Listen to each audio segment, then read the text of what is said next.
जी, प्रवीण जी क्या कहना चाहेंगे? हाल ही में एक केस जो है वो आपने जो है वो जीता है और उसको लेकर काफ़ी ज़्यादा ही चर्चाएँ जो है वो चल रही हैं। मैं सबसे पहले जानना चाहूँगा क्या वो केस है उसके बारे में आप बताएँ क्योंकि इसमें सीबीआई, ईडी भी इसमें इन्वॉल्व्ड है और इसको लेकर मैं चाहूँगा पहले आप जानकारी दें, क्या केस था और कैसे जो है वो रहा? एक बिजनेसमैन है जो कि एक टाइम पे टॉप बिजनेसमैन था और इसकी कोई लिमिट्स 40 करोड़ की चल रही थी पंजाब सिंध बैंक से।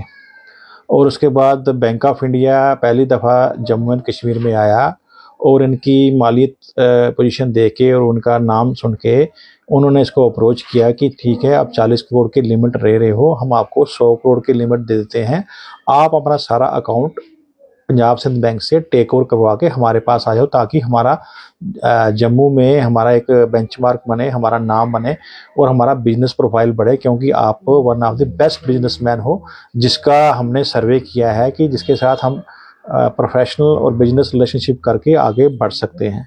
और उन्होंने जब इसका लोन टेक ओवर कर लिया after verification of all the properties, valuation, balance sheet देके, तो इन्होंने राइटिंग में सैंक्शन कर दिया कि हम आपको 100 करोड़ का लोन दे देंगे।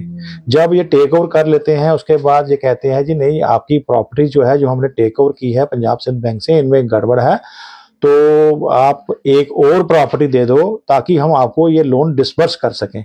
तो इसने अपने बोनाफाइडली बिजनेसमैन ने अपनी एक और बहुत बड़ी प्रॉपर्टी इनको गिरवी कर दी ताकि ये लोन जो था बैंक का वो इन्होंने चोक कर दिया था और चोक करने के बाद वो डिसबर्स नहीं हुआ था। तो उसकी वजह से इसने अपने बिजनेस की एक्सपेंशन कर ली थी। एक्सपेंशन के बावजूद भी एक्सपेंशन करने के बाद इसने एम्प्लॉयज भी काफ़ी हायर कर लिए थे और मशीनरी भी मंगवा ली थी अंडर दिस एश्योरेंस की बैंक जो है मुझे 100 करोड़ रुपये एडवांस करेगा। लेकिन बैंक ने इनके साथ ज्यादती की, पैसा रिलीज नहीं किया, इनकी बिजनेस लाइन जो है वो फाइनेंशियल लाइन चोक कर दी, जिससे इसको बहुत बड़ा नुकसान हुआ।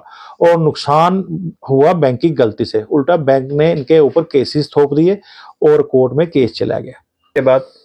उसके बाद जब इन्होंने कोर्ट में कार्रवाई की तो एक वन टाइम सेटलमेंट आरबीआई की तरफ से आती है और उन्होंने उस स्कीम के तहत बोनाफाइडली इन्होंने वहां अप्लाई किया और कहा कि जो मैंने अपनी प्रॉपर्टी गिरवी रखी है आप उसको बेच के जो मेरा लोन मेरे खिलाफ खड़ा हुआ है उसको एडजस्ट कर लो और मुझे इस चीज़ से निजात से मुक्ति दिलवाओ। और बैंक ने क्या किया, बदमाशी की। बैंक ने कहा कि हम आपकी प्रॉपर्टियां नहीं छोड़ेंगे, आप जो सेटल किया है, जो 100 करोड़ की लिमिट है जिसमें आपने काफ़ी पैसा दिया भी हुआ है, आप 70 करोड़ में सेटल कर दो।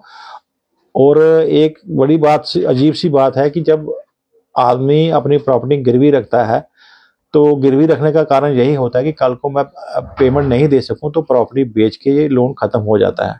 लेकिन यहाँ अदर वे राउंड हो गया कि बैंक कहता है कि आप पैसा दे दो, हम प्रॉपर्टी रिलीज नहीं करेंगे, चाहे वो बंदा, चाहे वो राजा से रंग बन जाए जी। तो वो बैंक की वजह से वो आदमी जो टॉप बिजनेसमैन था वो जमीन पे आ गया। तो उसका एक ओटीएस में सेटलमेंट हुई थी, कहा था कि 2 साल में पेमेंट करेंगे, उसकी टाइम अभी एक्सपायर नहीं हुई थी। उससे पहले ही बैंक जो है सीबीआई में कंप्लेंट फाइल कर देता है ताकि ये पैसे की रिकवरी कर सके जी, क्योंकि इसके पास अभी टाइम था पैसे देने का। तो जो टाइम, वो टाइम को एक्सपायर नहीं होने दिया इन्होंने और उससे पहले ही इन्होंने सीबीआई में कार्रवाई कर दी और उसमें इनके खिलाफ केस दायर कर दिया। अब बैंकों में क्या होता है कि अगर किसी ने पैसा लेके कोई क्राइम किया हो कि मैंने चीटिंग की है, पैसा मिसयूज किया है, डाइवर्शन ऑफ फंड्स है, तो इसलिए बैंकों के अंदर एक सिस्टम है जिसमें हम कहते हैं फॉरेंसिक ऑडिट रिपोर्ट, वो बनाई जाती है to find out the element of criminality कि इसमें कोई क्राइम किया या नहीं किया जी। लेकिन मेरे क्लाइंट ने उसको पहले ही हाई कोर्ट से स्टे करवा दिया था। अब सीबीआई के पास जो कार्रवाई करने के लिए एविडेंस सबूत था वो था फॉरेंसिक ऑडिट रिपोर्ट जो हाई कोर्ट से स्टे हो चुकी है। जब वो हाई कोर्ट से स्टे हो चुकी थी इसका मतलब है वो फॉरेंसिक रिपोर्ट एग्जिस्ट नहीं करती थी। जब वो एग्जिस्ट नहीं करती थी सीबीआई के पास कोई ऐसा एविडेंस ही नहीं था जिसके बेस पे वो कार्रवाई कर सकते थे। वेयर एज जो हमारा क्लाइंट का जो बैंक के साथ रिलेशनशिप था वो कॉन्ट्रेक्चुअल रिलेशनशिप था, वो सिविल लाइबिलिटी थी। अब इन्होंने जानबूझकर सिविल लाइबिलिटी को कन्वर्ट कर दिया क्रिमिनल लाइबिलिटी में। अब क्रिमिनल लाइबिलिटी के लिए एस्टेब्लिश करने के लिए मेरे क्लाइंट्स की जो इंटेंशन होती है ऑफेंस करने के लिए, उनकी intention right from the beginning dishonest intention होनी चाहिए। वेयर एज ये जो हमारा क्लाइंट था, इसने जब टेक ओवर की लिमिट्स, उसके बाद अपनी और प्रॉपर्टी भी ऐड कर दी और इनकी पूरी हदायतें जो इंस्ट्रक्शन की पूरी फॉलो की, उसके बाद 12 करोड़ रुपया इसने एडिशनल दे दिया ओटीएस के तहत। तो इसकी बोनाफाइड इंटेंशन तो शुरू से लेके एंड तक थी, और इन्होंने जानबूझ को इस केस में फंसाया, जहां ये कोर्ट में बताया गया कि इसकी शुरू से जो नीयत थी साफ नहीं थी, इसलिए इसने बैंक को नुकसान किया और जिससे बैंक को नुकसान हुआ। और उसी चलान को देखते हुए ईडी भी पिक्चर में आ गई। ईडी ने सीबीआई का चलान उठाया और उन्होंने कहा कि जो आपने बैंक के साथ फ्रॉड किया है, पैसा आगे पीछे किया है, उससे आपने ये प्रॉपर्टियां एसेट जनरेट की हुई हैं। जो प्रॉपर्टियां जनरेट की हुई हैं वो ऑलरेडी बैंक के पास मॉर्गेज हैं, जो मेरी दादा परदादा की प्रॉपर्टी है और जो मैंने 20 साल 15 साल पहले खरीदी हुई है। और एनफोर्स पीएमएल एक्ट में जो सेक्शन 3 वो कहती है कि जो भी प्रॉपर्टी आप जनरेट करोगे from the proceeds of crime, तो वो प्रॉपर्टी के खिलाफ ये कार्रवाई कर सकते हैं और आदमी को बुक कर सकते हैं। वेयर एज इस केस में जो प्रॉपर्टी पहले की एग्जिस्ट करती थी, और ये बड़ा illogical on behalf of CBI और ईडी है कि इन्होंने नॉन प्रोफेशनल अप्रोच अडॉप्ट करके मेरे क्लाइंट को मुलजिम बना दिया, जिससे उसकी इज्जत खराब हुई, बदनामी हुई, उसकी सेहत खराब हुई और उसको काफी नुकसान हुआ पब्लिक सोसाइटी जम्मू में। जी जी, देखिए सीबीआई का केस हो या ईडी का केस हो, उसको देखना, उसको विन करना अपने आप में एक बड़ी बात है। तो मैं ये जानना चाहूंगा, और भी काफी सारे केसेस हैं, सीबीआई रिलेटेड है, ईडी रिलेटेड है, क्या वो भी सॉर्ट आउट हो सकते हैं? देखो, हर केस में अपनी अपनी स्ट्रेंथ होती है जी, और हर केस के अपने फैक्ट्स, अपना कानून उस पर लागू होता है। ठीक है, अगर किसी ने गलती की है, किसी ने करप्शन की है, अगर किसी ने कानून तोड़ा है, तो उसके लिए तो पहले हमारे पास ऑर्डिनरी लॉ है, जो जिसके तहत पुलिस कार्रवाई करती है, क्राइम ब्रांच हमारे पास है, तो उसके तहत आदमी की उसको हम बुक कर सकते हैं। ये सीबीआई और ईडी बड़े स्पेशल सर्कमस्टांसेस में पिक्चर में आती है।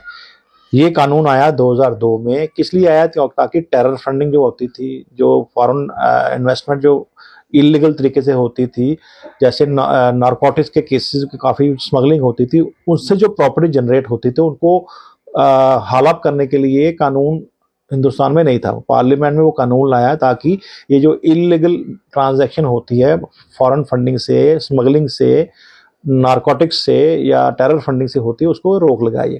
और ये इतना सख्त लॉ है जो ऑर्डिनरी आदमी के खिलाफ जो जम्मू में इन्होंने बिजनेसमैन पे लगा दिया, जो कि लगना नहीं चाहिए था, क्योंकि इसको डील करने के लिए ऑर्डिनरी कानून है, जिसके तहत हमारे पास क्राइम ब्रांच भी है, हमारे पास लोकल पुलिस वाला कानून भी है, इंडियन पीनल कोड भी है। लेकिन इसको सबको छोड़ के इन्होंने सारे कानून उसके खिलाफ लगा दिया, जैसे लगता है कि कोई इसके पीछे पड़ा हुआ था ताकि इसको पूरा नुकसान कराया जाए और इसको डैमेज कराया जाए। और वाकई इसको, इसकी इज्जत को डैमेज पहुंचा, अखबारों में भी आया। और इसने इस हालात में बैंक ऑफ इंडिया के खिलाफ 500 करोड़ का डैमेजेस का सूट भी फाइल कर दिया, और वहाँ कोर्ट में ये मैटर पेंडिंग है, जहाँ कोर्ट ने जो बैंक के पास प्रॉपर्टी मॉर्गेज है उस पर रोक लगा दी हुई है। और ईडी का केस भी ये हाई कोर्ट में चला गया। हाई कोर्ट ने जब ये हालात पूरे देखे, जो भी अभी केस पेंडिंग है, कोर्ट ने अभी फाइनल डिसीजन देना है, लेकिन ईडी हाई कोर्ट ने ये केस को देखते हुए ईडी के केस के ऊपर भी रोक लगा दी, स्टे लगा दिया है, ये केस आगे बढ़ नहीं सकता है। वेयर एज जो सीबीआई ने चलान अपने पेश किए थे डिस्ट्रिक्ट जज के पास, तो उन्होंने देखा कि जो पूरी इन्वेस्टिगेशन जो सीबीआई की है वो एक टेंटेड इन्वेस्टिगेशन है, नॉन प्रोफेशनल तरीके से की है। एफआईआर अगर सीबीआई के पास लगती है, उनका ये मतलब नहीं है कि जिसके खिलाफ एफआईआर लगी है उसको मुलजिम बना के अदालत में पेश करना होता है। उनकी ड्यूटी ये भी होती है कि to find out the truth, सच्चाई क्या है, वाकई ये मुलजिम है, इसने क्राइम किया या नहीं किया। यहाँ क्या होता है कि जो केस आता है, एफआईआर रजिस्टर होती है, इनकी कोशिश होती है किसी न किसी तरीके जो भी जिसके खिलाफ एफआईआर लगी उसको मुलजिम बनाया जाए, जिससे मुलजिम बनाने से चाहे उसके खिलाफ सबूत है कानूनी तौर पे उसके खिलाफ, उसके बावजूद भी वो कार्रवाई करते हैं।